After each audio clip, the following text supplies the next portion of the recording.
Hello viewers, welcome to my channel মোমের সাথে রান্নাবান্না। আজকে শেয়ার করব গাজরের কেক। আজকে এই গাজরের কেক আমি সম্পূর্ণ ডিম ছাড়া নিরামিষ পদ্ধতিতে তৈরি করব।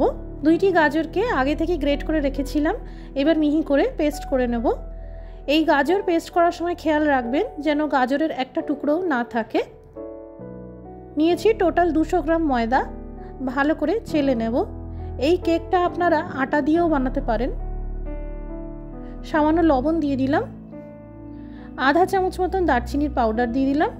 এর পরিবর্তে ভ্যানিলা এসেন্স দিতে পারেন। একটা চায়ের চামচের মাপ করে 4 ভাগের 1 ভাগ বেকিং সোডা দিলাম, আর 2 চা চামচ বেকিং পাউডার দিলাম।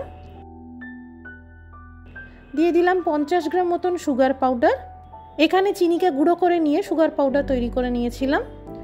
প্রথমে শুকনো উপকরণগুলি ভালো করে মিশিয়ে নিলাম। গাজরের পেস্টটা ঢেলে দিলাম, সেই সাথে দিয়ে দেব বিটের রস। এখানে আমি কোনো ফুড কালার দেব না, তাই রঙের জন্য বিটের রস দিয়ে দিলাম। কেক যতটা কালার করতে চাইছেন সেই অনুযায়ী বিটের রস দিতে পারেন।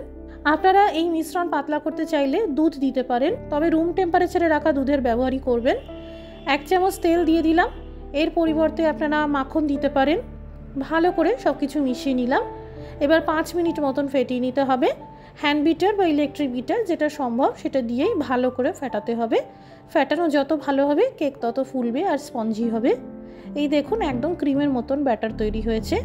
ইচ্ছে মতো ড্রাই ফ্রুটস দিতে পারেন, অথবা শুধুমাত্র কিশমিশ দিয়েও কেকটা বানানো যায়। এখানে একটা কেক মোল্ড নিয়েছি আর অয়েল ব্রাশ করে নিয়েছি। আমি এখানে একটা সাধারণ পেপার ব্যবহার করেছি, যেহেতু কড়াইতে বানাবো। আপনারা যদি মাইক্রো ওভেনে কেকটা বেক করেন শুধুমাত্র বাটার পেপারের ব্যবহার করবেন। কেকের এই ব্যাটার মোল্ডে পুরোটা ভরলাম না, যাতে কেক ফুলে ওঠার জায়গাটা পায়। কয়েকটা কাজু বাদাম দিয়ে সাজালাম, আপনারা ইচ্ছে মতো ডেকোরেশন করতে পারেন। কড়াই বা কুকার দুটোতেই প্রসেসটা সেম থাকবে। 10 মিনিট প্রিহিট করে নিতে হবে, তারপর মোল্ডটা আস্তে করে বসাতে হবে। প্রথমে 10 মিনিট জোর আঁচে বেক করতে হবে, তারপর বাকি 25 মিনিট কম আঁচে বেক করতে হবে, অর্থাৎ টোটাল 35 মিনিট। কেক তৈরি হয়েছে কিনা তার জন্য একটা কাঠি ঢুকিয়ে চেক করে নিলাম। কাঠি একদম ক্লিন, সুতরাং ভিতর থেকেও কেক সম্পূর্ণ বেক হয়েছে। এবার ঠান্ডা করে নেব। যদি মাইক্রো ওভেনে করেন তাহলে 175 ডিগ্রি সেলসিয়াস তাপমাত্রায় 30 মিনিট পর্যন্ত বেক করতে হবে। মোল্ড সহ কেক ঠান্ডা হয়ে গেছে।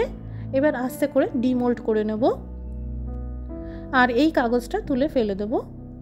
গাজরের টিফিন কেক একদম তৈরি। চা কফির সাথে শীতকালে এই গাজরের কেক খেতে খুব ভালো লাগে। একবার এইভাবে বানাতে পারেন।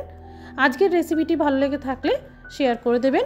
সবাই ভালো থাকুন, সুস্থ থাকুন। Thank you for watching.